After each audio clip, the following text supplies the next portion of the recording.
Rahim. I'm Dr. Mohibullah Wazir, and the topic is the right ventricle. Look, this is the right ventricle, and it is separated from the left ventricle by this anterior interventricular groove, which contains the anterior descending artery, and it is separated from the right atrium by this atrioventricular sulcus, which contains the right coronary artery.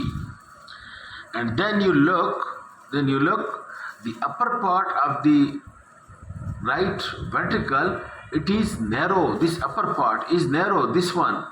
And this narrow part of the right ventricle, this is also called as infundibulum, and it leads into the pulmonary artery, which take the deoxygenated blood from the right ventricle and then divide into two, the right and left pulmonary arteries. The pulmonary trunk, the pulmonary arteries. Okay. And then when you open, you would see again, when you open it, you would see that this posterior part of the ventricle, it is very rough, while this anterior part, which leads into this pulmonary trunk, this one, this part, this one, this is smooth. This outlet part is smooth, and the inlet part, it is rough. And the inlet part is having many muscular ridges. These muscular ridges are of three types. Number one, the muscular ridges, and which are just a ridge of muscle lying on the ventricular wall. And then muscular bridges. Bridges are those which are attached at one end and attached at another end, and in the middle it is free. These are called muscular bridges. Well, the third type is called as the papillary muscle. And note, this is the papillary muscle, which is attached at one end to the ventricular wall, and at another end, this papillary muscle is attached by these thin cords like tendons, which are called as cordae tendineae. And this cordae tendineae is being attached to the cusp of this tricuspid valve. And then when this papillary muscle, this contracts, and these papillary muscles are three, and the same way the cusp is also three. Look, this is the leg. Look, this is just like the anterior cusp, and that is the posterior cusp, and that one is the septal cusp. One the septum side, one posterior, and one the anterior side. And it is unidirectional tricuspid valve that allows the blood from the atrium to the ventricle, but when the ventricle contracts, these three cusps, it closes the heart. It closes the tricuspid valve and do not allow the regurgitation of blood from the right atrium to the right ventricle.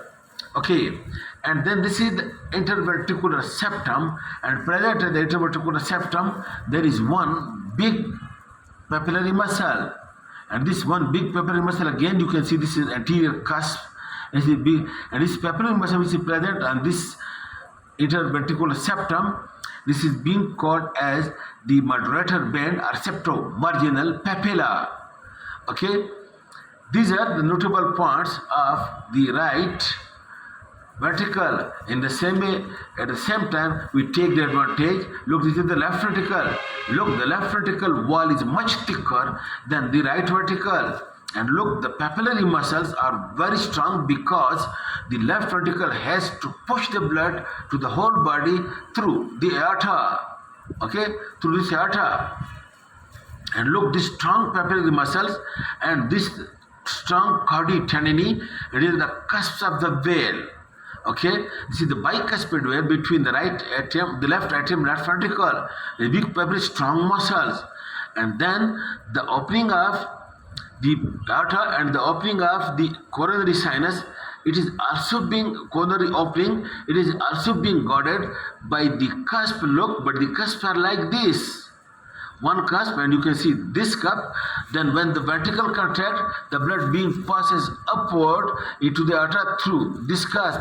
But when the ventricle diastole, when the blood wants to come back, this pouch or this cusp is being filled with the blood, and this unite with one another and closes the opening.